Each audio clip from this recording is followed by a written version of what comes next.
Today, we're talking about one of the coolest shifts happening in tech right now, how you can take that amazing app idea in your head and make it real without writing a single line of code. So you've been there, right?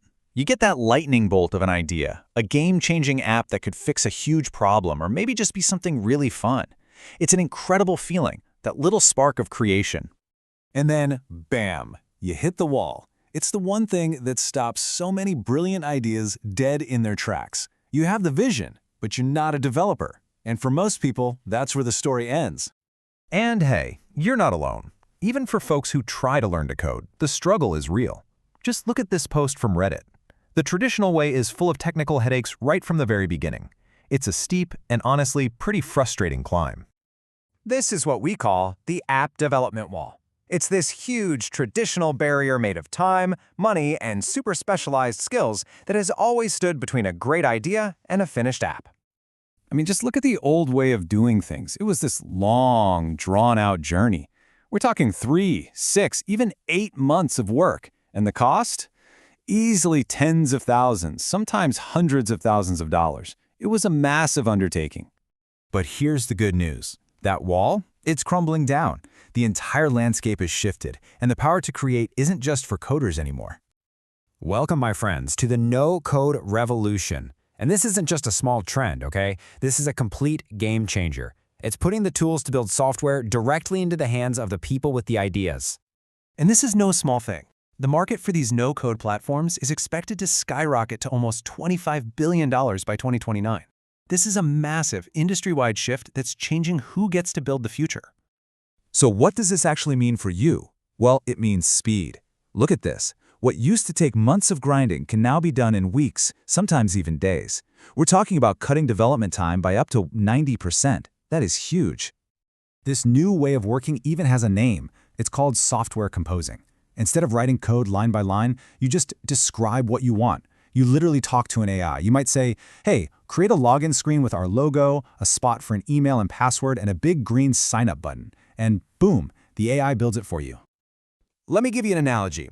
In the old days, if you wanted to build a house, you had to be the one mixing the concrete and laying the bricks. You had to be the construction worker. But with software composing, your job completely changes. Now, you are the architect. You get to focus on the big picture, the blueprint, the design, the vision, and you let the expert team, which in this case is AI, handle all the heavy lifting. You focus on the what, and the AI takes care of the how. Now, to be a great architect, you got to know the basics of the building, right? So let's quickly pull back the curtain on how apps actually work. I promise, it's way simpler than you think. We're going to use a super simple analogy that makes this all click into place. Just think of any app on your phone, it doesn't matter which one, like a restaurant. It has a part you see, a hidden part that does the work, and a place to store everything.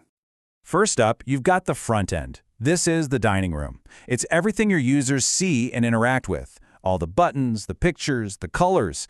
It's the whole vibe of the place, designed to look good and take your customer's order. Then, behind the scenes, you have the back end. This is the kitchen. Your users never see it, but it's the engine doing all the hard work. It's processing the payments, managing all the accounts, and running the complex logic that makes everything tick. And of course, every kitchen needs a pantry, right? In your app, the database is the pantry. It's where all the ingredients, or in this case, the data, is stored. User profiles, product info, you name it. It's the memory of your app, keeping everything organized. Okay, so you get it now. Dining room, kitchen, pantry. So how do you, the architect, actually design the whole restaurant? Well, it starts with a simple 4-step blueprint. This is your path from idea to a real working app. First, define your concept. Get super clear on the one problem you're trying to solve. Second, choose your platform. We'll touch on that in a sec. Third, build your MVP. That's minimum viable product. Just focus on the one core feature that makes your app special. And fourth, get it in front of real people, test it, and launch it. So, which tool do you use? Well, if you're building a really complex web app, Bubble is an absolute powerhouse. If you want to build a true mobile app for iPhones and Androids, Adalo is fantastic. It's got a super low learning curve. And if you're playing around with AI ideas, Replit is amazing for spinning up quick prototypes. Okay, let's bring it all home. We've seen how the game has changed, we've broken down how apps work using our restaurant analogy, and we've laid out a clear plan to get you started. If you remember one thing, let it be this. For the first time ever, the person with the idea, that's you, can now be the person who actually builds it. The barriers are gone. Your creativity is the only limit now. Seriously, the tools are here. The knowledge is out there. That development wall has been completely torn down. So the only question that's left is, what are you going to build?